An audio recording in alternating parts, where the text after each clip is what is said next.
और चलिए बात कर लेते हैं झुंझुनू में हुई 2 वारदातों की, जिसमें रिश्तों का कत्ल किया गया है। पहली खबर, एक बेटे ने लोहे के एंगल से हमला कर अपने परिजन को मौत के घाट उतार दिया। 3-4 वार में सुमेर सिंह बुरी तरह से घायल हो गए और बाद में उनकी मौत हो गई। और आपको जानकारी दी कि पुलिस ने इस मामले में रिपोर्ट दर्ज कर अपने पिता की हत्या के आरोप में राकेश नाम के इस व्यक्ति को गिरफ्तार कर लिया। राकेश की गिरफ्तारी के बाद बड़े खुलासे हुए हैं। वारदात की दूसरी खबर झुंझुनू से, जहां एक पति ने परिवार पर हमला किया। हमले में पत्नी और बेटा लहूलुहान हुआ है। वारदात को अंजाम देने के बाद आरोपी ने खुदकुशी कर ली। सवाल ये कि तार-तार हो रहे रिश्तों की आखिर वजह क्या है और कौन है जिम्मेदार। बिल्कुल, तो ये 2 मामले सामने आए हैं। रिश्तों को तार-तार किया गया है। बेटे ने अपने पिता की हत्या कर दी है और पति ने पत्नी और बेटे पर हमला किया, जिससे वो घायल हो गए हैं। ये 2 अलग अलग तस्वीरें सामने आई हैं।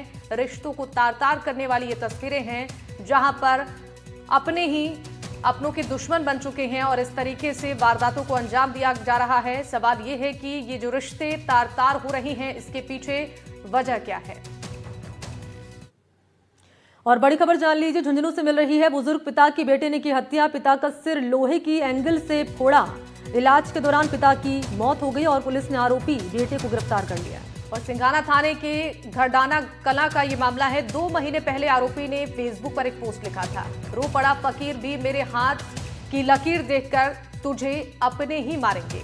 झुंझुनू के सिंघाना इलाके में एक बुजुर्ग पिता की बेटे ने निर्मम हत्या की है और बेटे ने इतनी बुरी तरह से पीटा है कि इलाज के दौरान ही पिता की मौत हो गई। और अपडेट यह है कि आरोपी बेटा इससे गिरफ्तार कर लिया गया है। इसी बेटे ने करीब 2 महीने पहले अपनी फेसबुक पोस्ट पर लिखा, रो पड़ा वो फकीर भी मेरी हाथ की लकीर देखकर तुझे अपने ही मारेंगे। जानकारी के मुताबिक ये घटना है 10 अगस्त की। और छोटे बेटे भाई राकेश और उसके पिता सुमेर के बीच किसी बात को लेकर अनबन हो गई थी, जिसके बाद राकेश ने घर में रखी लोहे की एंगल से सुमेर सिंह के सिर पर 3 से 4 बार ताबड़तोड़ वार किए और घायल सुमेर सिंह को पहले सिंघाना CHC और फिर झुंझुनू बीरेकी अस्पताल लेकर जाया गया। और अपडेट हम दर्शकों को दे रहे हैं, पुलिस ने इस मामले में आरोपी बेटे को गिरफ्तार कर लिया है और ये हम तस्वीर भी आरोपी बेटे की आपके सामने रख रहे हैं। अब ग्राफिक्स के जरिए जान लीजिए पूरा मामला क्या है। कातिल बेटे का 2 महीने पुराना पोस्ट सामने आया है। ये पोस्ट में क्या लिखा है वो आपके सामने हम रख रहे हैं। बिल्कुल, तो उसने अपने पोस्ट में लिखा है, रो पड़ा वो फकीर भी मेरी हाथ की लकीर देखकर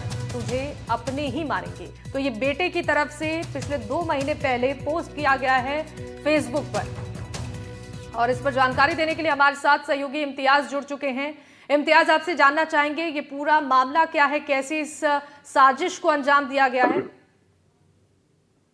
देखिए, झुंझुनू के सिंघाना थाना इलाके का मामला है, जहां घरडाना जो गांव है उसमें एक बेटे ने अपने पिता के सर पर जो लोहे का एंगल होता है उससे वार किया और एक ही वार नहीं 2 से 3 वार किए गए और उसके बाद अपने पिता के साथ जयपुर भी गया और वहां पर पिता की इलाज के दौरान मौत हो गई। सामने ये भी आया है कि 2 महीने पहले उसी बेटे राकेश ने एक फेसबुक पर पोस्ट की थी कि रो पड़ा वो फकीर मेरे हाथों की लकीर देखकर कि मुझे अपने ही मारेंगे। भले ही उसको अपनों ने नहीं मारा हो, लेकिन उसने ही अपने पिता को जान से मार दिया।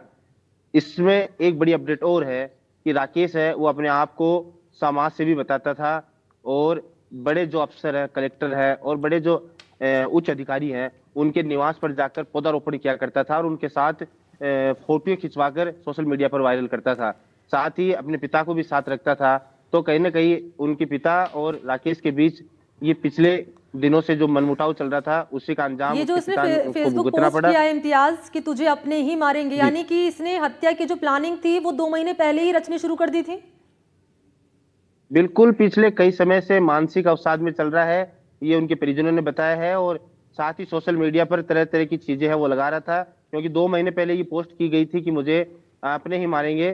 तो इससे देख के भी जोड़ा जा रहा है कि ये जो हत्या की प्लानिंग है ये अचानक से नहीं, पिछले कई समय से प्लानिंग के तहत की गई है। तो कहीं ना कहीं एक बड़ी घटना है अपने ही पिता को मारना। तो समाज सेवी बनने से पहले अपने माता पिता का ध्यान रखना जरूरी है।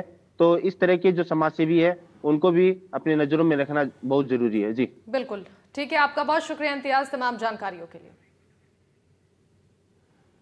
और एक बार फिर से पूरा मामला हम दर्शकों को बता देते हैं, कैसे बेटा ही पिता का हत्यारा निकला। और क्योंकि इस मामले में पुलिस ने कार्रवाई करते हुए इस आरोपी को गिरफ्तार कर लिया। बड़ी खबर अगली